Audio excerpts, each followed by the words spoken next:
Yeah, I know. Several videos late. Been busy on the podcasting on Near Reality Collective and doing some other stuff. Welcome back, everyone, to Near Reality the WrestleVerse. This is still one of my big priorities, especially since it's my most popular content channel. But I have other things going on at the time, but we'll get into that. So, CM Punk and Hangman Page is happening at Double or Nothing this coming Sunday. Excited for that, and we have a whole bunch of other stuff that's going to be dissected and try to break down as much as we can, given the fact that there's just a massive scale with 15 matches. Man, that's gonna be a big day. That's kind of crazy that how many matches they're booking for this. It's like 13 matches, yeah, 13, and only one is for the kickoff, aka the buy-in. Yeah. So I've been working on the podcast content, and finally we're going to talk about this specific angle heading into this CM Punk and Hangman Page face-to-face confrontation. So I was at AEW Dynamite, the episode of Rampage that Yuki Sakazaki versus Rio happened. For the last several weeks, one of the big reasons I wanted to go to Dynamite was to see CM Punk. Sadly, he wasn't there. He had commitments that night. Hangman and Page got COVID the week prior, and they had two confrontations, but they weren't like the confrontation we were hoping for. They were just more like mocking each other's moveset. But I knew that when we got this confrontation, it would be like, I'm sold. And this confrontation did not disappoint. I honestly feel that.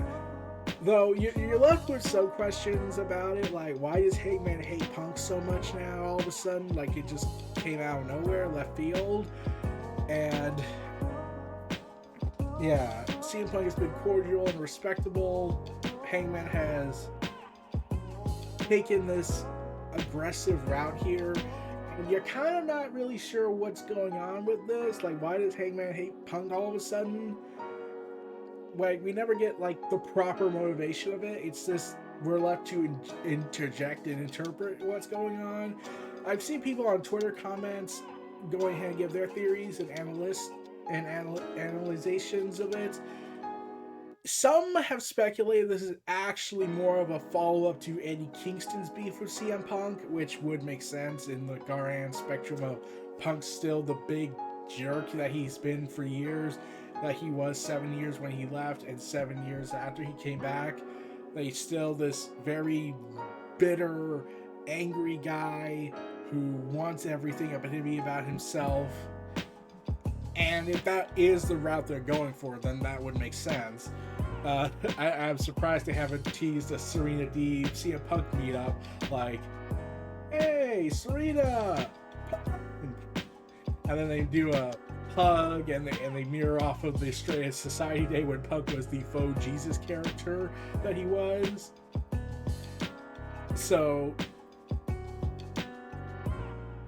Punk is trying to be it's like, if I had to take the wildest guess what they're trying to go for here in this confrontation and what they have been building throughout the entire build-up since Punk came back, I'm not 100% certain, this is just my guess. I feel like this is all trying to build up to a Punk heel run eventually, where, okay, so remember how I said it a while back where Punk may not want to come back, but wrestling may not need Punk, but wrestling certainly wants Punk back in the game?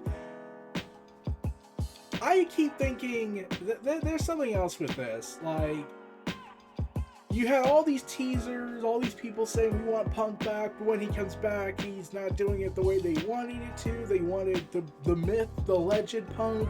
They wanted the angry, jaded, ruthless Punk that did anything and everything to get what he wanted and try to act like he was the good guy. Like, that's been a common thing people have been saying. And there are these characters like Eddie Kingston, MJF even, and now Hangman going ahead saying that Punk is still the same guy you saw 7 years ago. He's still the same guy you saw before he left. He's still the same guy that was disrespectful, hateful, and angry at the world. If that is the angle they're going for, all this is just a big chance to turn Punk heel, I would see that. I'm not 100% certain if that is the full case. Since you're left with so many variables, then people might not like the idea of Punk going heel at this point. Like, some people think he's like at the Stone Cold level where, oh, he could do heel stuff, but I can't really see him being a heel. He's still the guy I want to drink a beer with kind of mentality. When you had Stone Cold turn heel in 2001, and it was like, it had a shock effect, then it lost its luster, and then it just went comedic.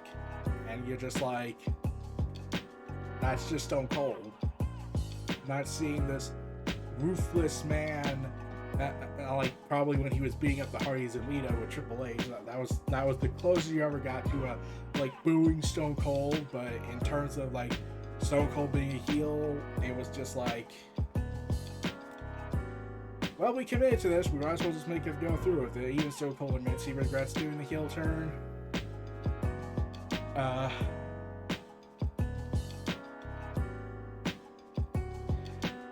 So Hangman has posted the story that he's going to defend All Elite Wrestling from Punk, and I don't, like I said, the story is just really confusing.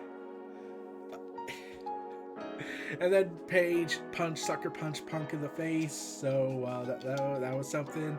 And Punk just smirked and laughed like, I have you with the palm of my hands. And there have been contention about, should Punk defeat Hangman Adam Page? Should he be the one that ends the Hangman's dream?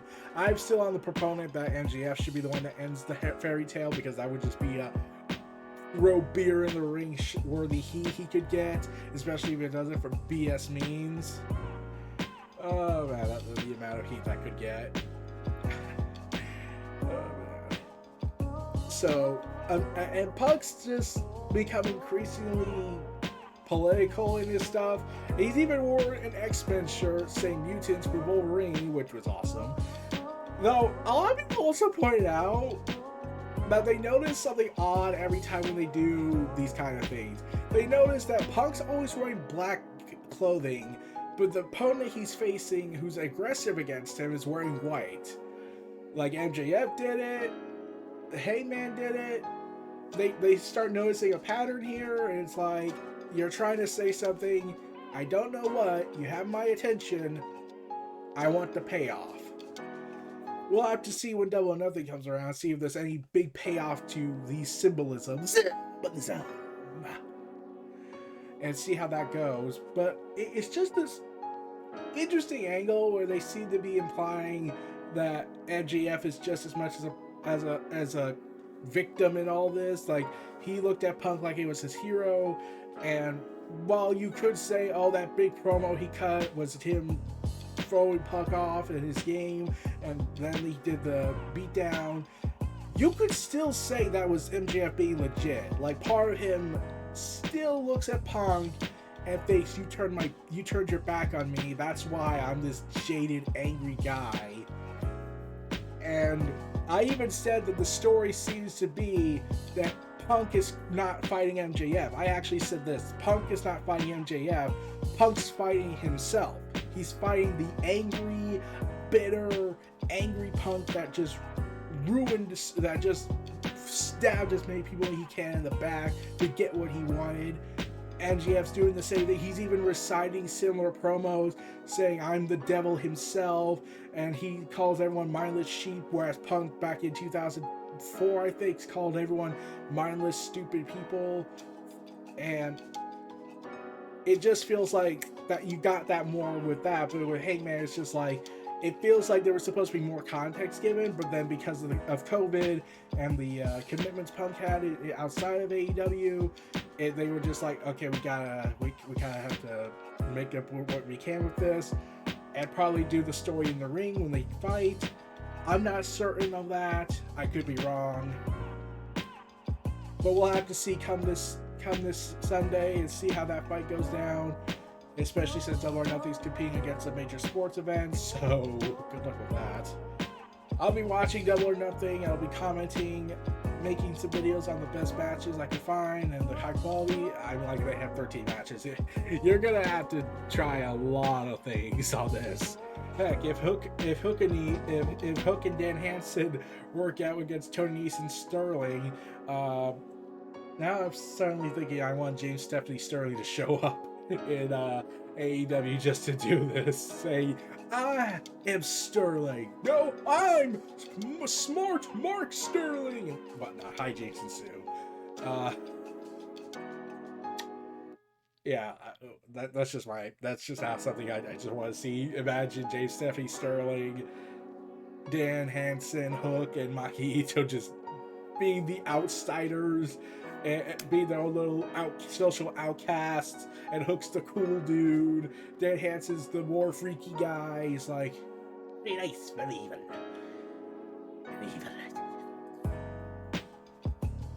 Like he's Gollum.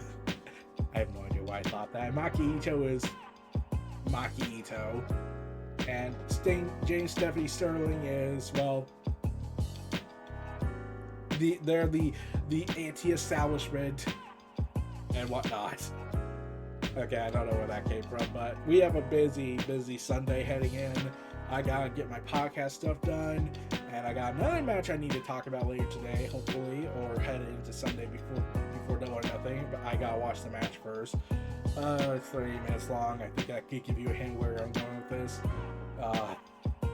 I'll just say this: the guy I'm talking about is an ATW member. He's never been on the podcast, but he's getting that mess. He's getting all things wrestling out there. I'll talk about him.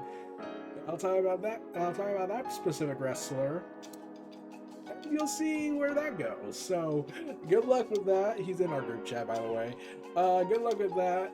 So, oh man, they need to summon him in AEW. That should be the obvious hint where I'm going for.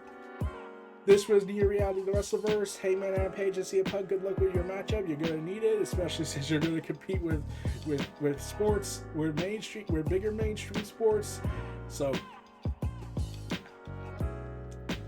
good luck, Hangman. Let's see how long how heavy the crown wears on you. Stay tuned for more. I'll see you all next time. Have fun with Double or Nothing, and I'll see you all next time. Take care.